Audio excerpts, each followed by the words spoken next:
Magandang araw mag-aaral. So ngayon, sasagutan natin ang SOMAS ng ating Module 1. So ang Module 1 na may pamagat, ipaksa na pagkilala sa iba't ibang uri ng teksto.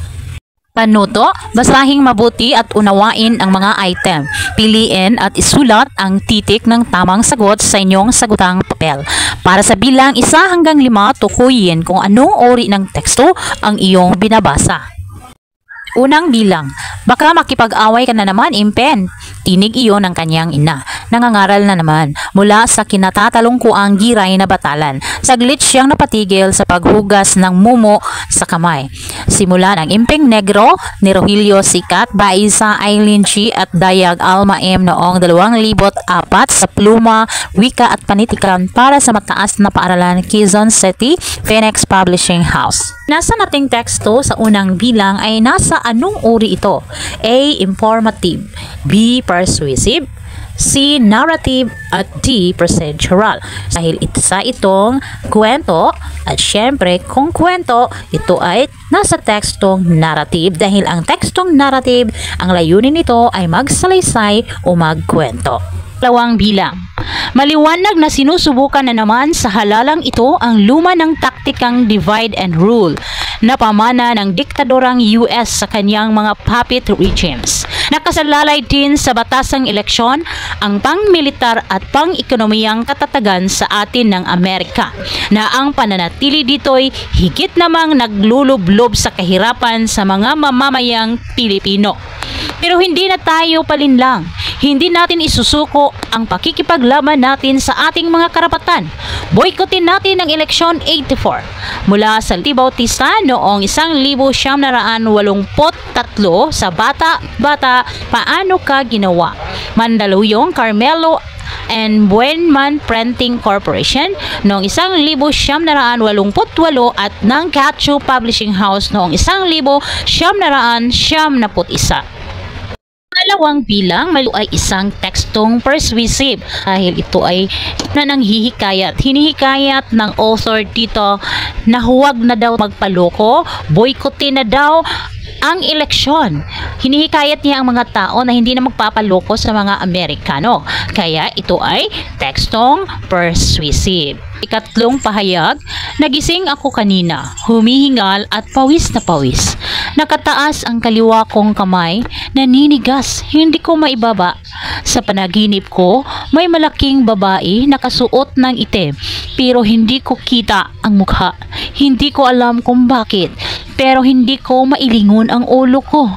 Madiin at masakit ang pagkakahawak niya sa akin. Napansin ko na itim ang mga kuko niya. Graya ang kulay ng balat. Nagkakatakot. Parang ganito rin ang panaginip ko noong 1 linggo. Ito ay mula kay Ong Bab noong 2010. Ang mga kaibigan ni Mama Susan, City Best Friend Incorporated. Anong uri ng teksto kaya ang ating binasa kanina? A. Argumentative, B. Descriptive, C. Informative, at D. Persuasive. Tamang sagot dito ay descriptive. Inilalarawan niya ng mabuti ang babae na kanyang nakita. Mula kulay ng mga kuko at sa kulay ng mga balat, sumaayos niyang inilalarawan ito. Kaya ito ay descriptive dahil ang tekstong descriptive ay ang mga teksto na naglalarawan. Ikaapat na bilang. Hinahangaan ko ang aking guro na si Ginang Laderas.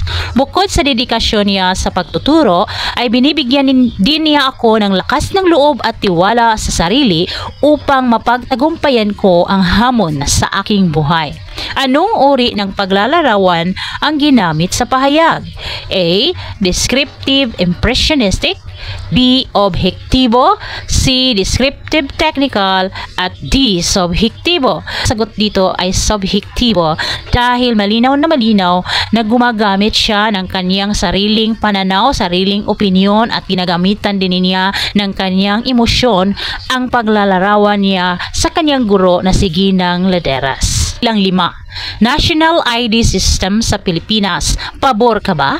A. Argumentative, B. Descriptive, C. Informative, at D. Persuasive. So, ang sagot nito ay titik A. Argumentative. Dahil isa itong issue na kung saan maaaring pagtatalunan, may pumapabor o kaya'y may sumasalungat dito. Kung sino ang mas maraming katwiran ay siyang mananalo. 6 na po tayo. May iba't ibang istruktura ang paglalahad ng tekstong informative.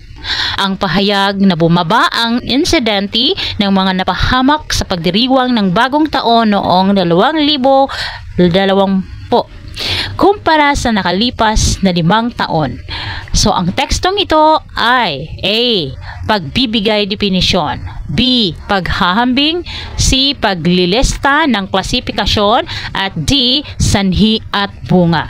Ay ang paghahambing dahil ikinukumpara niya ang mga insidente noong 2020 at sa mga insidente noong 5 taong nakalipas bago pa man nag 2020. Mas bumaba na raw ang mga nabiktima sa paputok. 7 bilang. Naglalahad ng mga bagong kaalaman, bagong pangyayari, bagong paniniwala at mga bagong impormasyon. Ang mga kaalaman ay nakaayos sa sequential at inilalahad ng buong linaw at kaisahan. Ano ito? A. Argumentative, B. Descriptive, C. Informative, D. Persuasive. Po ay informative dahil ito ay naglalahad ng mga bagong kaalaman o kaya ay nagbibigay ng impormasyon. 8. Alin sa mga sumusunod na pahayag ang hindi wasto hinggil sa tekstong informative? A. Iisa lamang ang sinusunod na estruktura ng mga tekstong informative. B. Mahalaga ang malawak na bokabularyo ng mambabasa sa komprehensyon ng mga tekstong informative. C. Sinasagot ng tekstong informative ang tanong na bakit? D. Lahat na nabanggit. So, ang sagot natin dito ay titik A. Dahil ito lamang po ang hindi tama tungkol sa tekstong informative dahil maraming format, maraming istruktura ang sinusunod ng tekstong informative. Para sa bilang siyam, nagtataglay ng impormasyong may kinalaman sa pisikal na katangian ng isang tao, lugar at bagay. Madali itong makilala sapagkat ito ay tumutugon sa tanong na ano. Anong uri ng teksto ito? A. Argumentative, B. Descriptive, C. Informative, at D. Persuasive. Ang descriptive dahil ito ay naglalarawan, binibigay ang katangian ng isang tao, bagay, lugar o kaya'y pangyayari. Para sa bilang 10, isang pamamaraan ang photo essay o paggamit ng larawan o litrato sa pagsasalaysay o paglalahad ng anumang bagay at pangyayari. Anong uri ng teksto ang photo essay? A. Descriptive, B. Informative, C. Persuasive, at D. Procedural. Itong descriptive dahil gumagamit ito ng larawan o litrato sa pagsasalaysay o paglalahad. 11. Gumagamit ang may akda ng argumento. Ang argumento ay binubuo ng batayan at ng konklusyon. Ang batayan ay resulta ng obserbasyon. Ang konklusyon naman ay nagmumula sa obserbasyon. Ano ito? A. Apilang emotional, B. Apilang ethical, C. Apilang logical, D. Wala sa nabanggit. So, ang sagot natin ay C. Apilang logical. Dahil ang apilang lohikal, ang kanilang obserbasyon or ang resulta ay nakabatay sa kanilang obserbasyon. 12.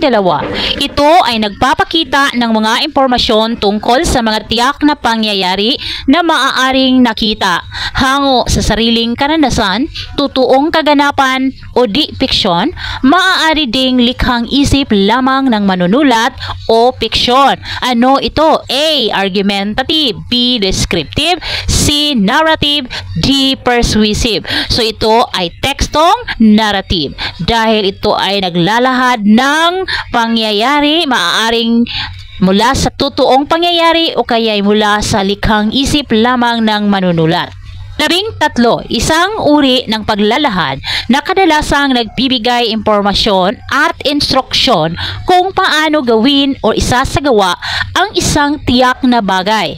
A. Descriptive, B. Informative, C. Persuasive, D. Procedural. So, syempre, procedural dahil ang procedural ay ang paglalahad ng mga proseso o mga pamamaraan kung paano gawin ang isang bagay. 14 na po tayo. Alin sa mga sumusunod na pahayag ang hindi katangian at nilalaman ng mahusay na tekstong argumentative? A. Maikli ngunit malaman at malinaw na pagtukoy sa thesis sa unang talata ng teksto. B. Malinaw at lohikal na transisyon sa pagitan ng mga bahagi ng teksto. C. Kinahahantungan ng tunggalian o komplikasyon.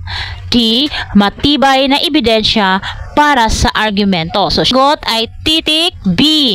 Malinaw at lohikal na transisyon sa pagitan ng mga bahagi ng teksto.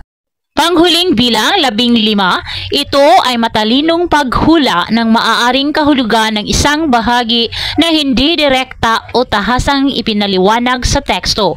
A. Pagpapagana ng imbak na kaalaman. B. Pagbuo ng hinuha.